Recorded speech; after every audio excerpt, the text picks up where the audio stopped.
المشاهدون الأفاضل، طيب الله أوقاتكم أينما كنتم بكل خير. أحييكم وأقدم نشرة أخبار المساء من الفضائية الإريترية أستهلها بالعناوين. ورشة عمل لرعاية الأمومة والطفولة في إقليم الكاشبركة. سيمينارات للطلاب والعمال في إقليم عنسبة. تنظيم أسبوع قيادة الجبهة الغربية الرياضي الثقافي.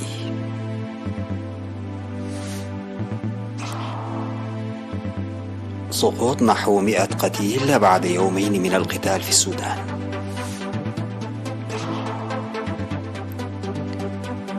42 قتيلا في هجوم لمسلحين شمالي بوركينا فاسو. وزير الدفاع الصيني يشيد خلال لقاء مع بوتين بالتعاون العسكري مع روسيا. السلام عليكم ورحمة الله. عقد مكتب وزارة الصحة في إقليم الكاشبركة ورشة عمل يومي 9 و10 من إبريل في أملايد في مديرية كركبت لضمان رعاية الأمومة والطفولة وتطوير غرف انتظار الحوامل في المؤسسات الصحية. وتوصل المشاركون من ممثلي سكان مديريتي كركبت وسلعة للاهتمام بغرف انتظار الحوامل لتمكين المرأة في الريف النائي من التواجد بالقرب من المؤسسات الصحية أثناء قرب الولادة للحصول على الخدمات الطبية. وأوضح مسؤول مكتب وزارة الصحة في إقليم الكاشبركة الدكتور حيلون كداني أن سلامة الأم من سلامة المجتمع، لذلك من الضرورة تأمين غرف انتظار الحوامل لدعم جهود وزارة الصحة لضمان سلامة الأمهات والأطفال. وذكر مدراء مديريتي كركبت وسلعة القيام بأنشطة توعية مستمرة للولادة في المؤسسات الصحية، وضعا في الاعتبار حياة الترحال الرعوية وبعد القرى في المديريتين الشاسعتين. وأكد المشاركون على العمل الشعبي لبناء غرف انتظار الحوامل تماشيا مع الأوضاع الثقافية والاجتماعية للأمهات.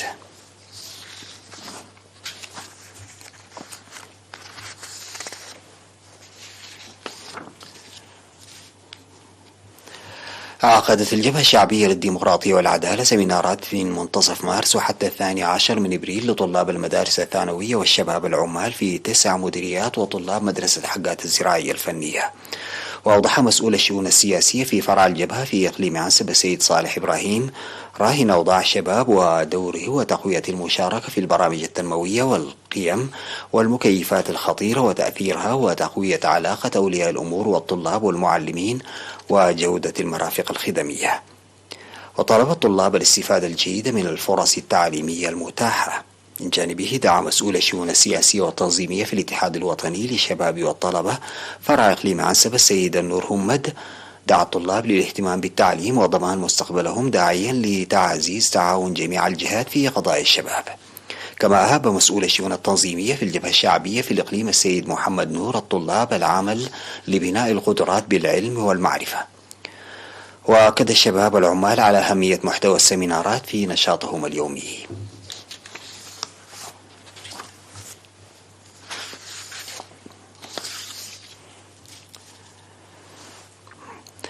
يتواصل أسبوع قيادة الجبهة الغربية الرياضي الثقافي في مناطق عد مالل وششبيت وبارنتو. وجرت يومي السبت والأحد منافسات رياضية للجنسين في كرة القدم والكرة الطائرة. يستمر أسبوع قيادة الجبهة الغربية لشهر وأسبوعين، ويشمل أيضا منافسات بين الفرق الفنية لوحدات الجيش في قيادة الجبهة الغربية.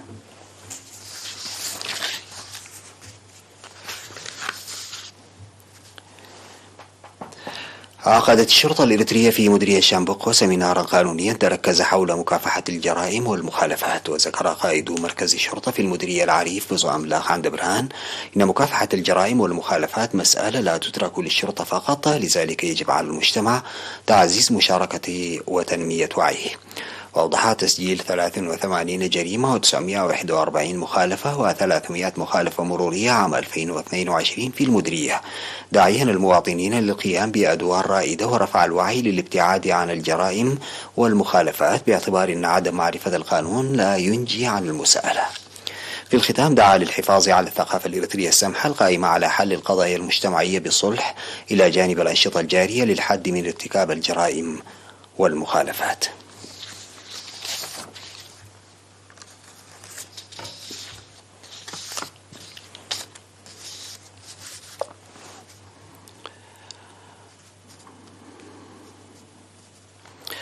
أحرزت العداء الإريترية دولشي تاسفو المركز الثاني في سباق ماراثون روتردام الذي جرى في 16 من إبريل، وحققت دولشي هذا الإنجاز بقطع مسافة السباق في 2:21 دقيقة و35 ثانية، متأخرة عن صاحبة المركز الأول العداء الأوغندية ب4 ثواني فقط. وقد توج العداء البلجيكي عبدي بشير بسباق ماراثون روتردام لهذا العام، حيث قطع مسافة السباق في غضون 2:03 دقائق و48 ثانية. في غضون ذلك سيجري اليوم 17 من إبريل سباق ماراثون الولايات المتحدة الأمريكية، ويشارك فيه عداؤون إريتريون.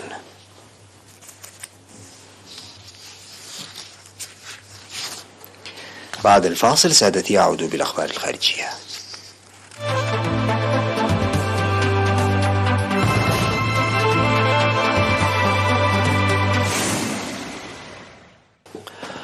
قتل نحو 100 مدني في السودان، حيث يتواصل سماع إطلاق النار وعدوي انفجارات في الخرطوم في اليوم الثالث من القتال الدائر بين الجيش بقيادة عبد الفتاح البرهان وقوات الدعم السريع المسلحة بزعامة محمد حمدان دقلو.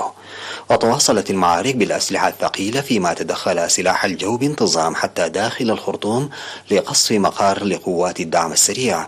اشتدت الضربات الجوية والقصف على أجزاء من الخرطوم ومدينة أم درمان المجاورة، وسمع عدو إطلاق نار متواصل بالقرب من المقر العسكري مع تصاعد دخان من المنطقة. وبحسب وسائل إعلام سودانية فإن عمليات الكر والفر بين الطرفين متواصلة من أجل السيطرة على مطار مروي.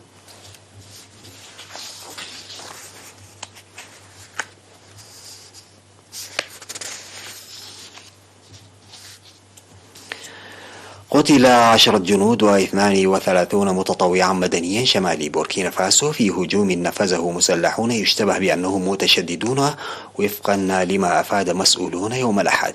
وقالت محافظة أواهيغويا في بيان إن نقطة للجنود والمتطوعين تعرضت لهجوم شنه مسلحون مجهولون قرب قرية أوريما. وقال الجيش إن حصيلة القتلى كانت 40 قتيلا، من بينهم 8 جنود والبقية من المتطوعين المدنيين، مضيفا أنه تم تحييد 50 إرهابيا على الأقل في الهجوم المضاد، عدد منهم قتلوا في غارات جوية. كما شهد هجوما آخر استهدف نقطة كونغوسي العسكرية في محافظة بام بالمنطقة الشمالية الوسطى، وفق المصدر نفسه الذي أفاد عن مقتل جنديين وتحييد نحو 20 إرهابيا.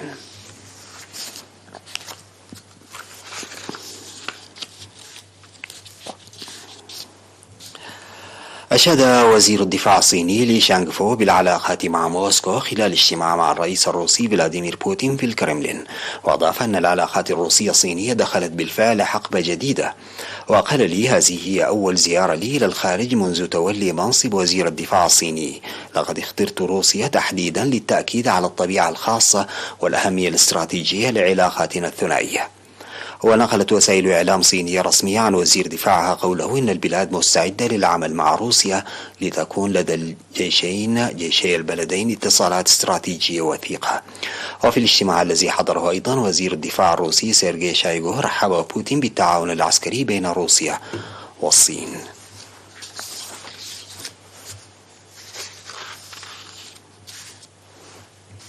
أكدت الصين أنها قررت الإبقاء على قواتها على مستوى تأهب عال بعد مرور مدمرة أمريكية في مضيق تايوان، مضيفة أنها تابعت مرور المدمرة في المضيق.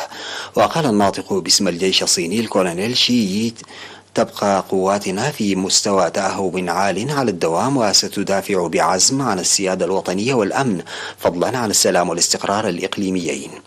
من جهتها قالت البحرية الأمريكية أن المدمرة ميليوس عبرت ممرا في المضيق لا يقع في المياه الإقليمية لأي دولة ساحلية، مشيرة إلى أنها أبحرت عبر مياه تطبق فيها حرية الملاحة والتحليق في أعالي البحار وفقا للقانون الدولي.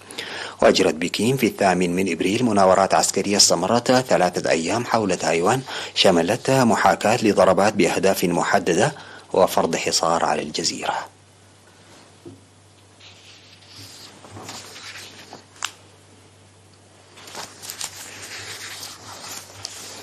ختاما سادتي لنشرة الأخبار أذكر بالعناوين. ورشة عمل لرعاية الأمومة والطفولة في إقليم الكاشبركة. سيمينارات للطلاب والعمال في إقليم عسير.